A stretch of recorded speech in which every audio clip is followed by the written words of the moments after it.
नाज़रीन अवामी न्यूज़ में खबरन जो सिलसिलो जारी है। इन वक्त असीं तव्हांखे खाई खां ख़बर ॾींदा हलूं त खाई लॻी यूसी सैयद शमन शाह जे चेयरमैन महबूब खान मरी पारां मुख़्तलिफ़ देहनि जे ग़रीब ऐं बेवा औरतुनि में सिलाई मशीनूं विरायूं वयूं आहिनि। वधीक तफ़सील ॿुधाए रहियो आहे अवामी न्यूज़ जो चीफ रिपोर्टर फिदा हुसैन मरी पंहिंजी हिन रिपोर्ट में। तालुके खिपरे जे यूसी सैयद समन शाह में यूसी चेयरमैन महबूब खान मरी पारां अवामी ख़िदमत जो सिलसिलो जारी है। यूसी जे मुख़्तलिफ़ देहन बावरली, बावरलो, मूड़ो कोली ऐं मनोरी में ग़रीब, बेपहुच ऐं बेवा औरतुनि में यूसी चेयरमैन महबूब खान मरी पारां सिलाई मशीनूं विरायूं वियूं। उन मौक़े ते अवामी न्यूज़ सां ॻाल्हाईंदे यूसी चेयरमैन महबूब खान मरी चयो त मोहतरमा बेनज़ीर भुट्टो ऐं पार्टी चेयरमैन बिलावल भुट्टो ज़रदारी जे ॾसियल वाट ते हलंदे यूसी जे अवाम जी ख़िदमत करे रहिया आहिनि। हाँ सिलाई मशीनों तो हिकिड़ो नंढड़ो स्टेप है में औरतूं रलियूं ऐं भर्त से बंदि थियूं। सोचूं था कि अहिड़ा सेंटर ठाहियूं जो उन्हनि खे उहा सहायता मिले ऐं हीअ हिकिड़ी नंढड़ी शुरूआत है। हीअ सम्झो नंढड़ी शुरूआत है, हिकिड़ो तमामु वॾनि कमनि जे लाइ असां इरादा रखूं पिया, पर हीअ नंढड़ी शुरूआत है। उन खां पोइ थी सघे तो सेहत जे मामले में को क़दम खणूं। औरतूं जेके आहिनि से जेके पेट सां औरतूं हुजनि थियूं या बीमार औरतूं हुजनि थियूं, उन्हनि जे लाइ को इलाज जे लाइ को सेंटर ठाहिरायूं।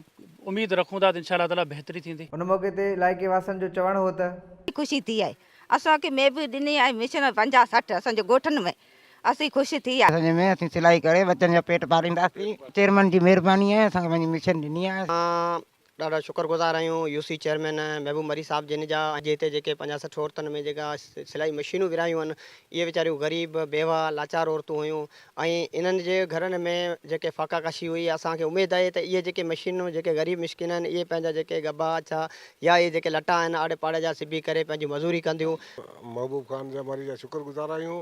असांखे जे बेवा औरतुनि जो जेको ॾिना आहिनि असांखे सिलाई मशीन लाइ, असां रोज़गारी लाइ, त असां शुक्रगुज़ार आहियूं। नाज़रीन यूसी चेयरमैन महबूब खान मरी ऐं हिते जा जेका काउंसलर हुआ, चूंडियल या नुमाइंदा हुआ, जेके औरतूं हुयूं, उन्हनि जूं तव्हां वीचार ऐं उन्हनि जूं ॻाल्हियूं ॿुधियूं।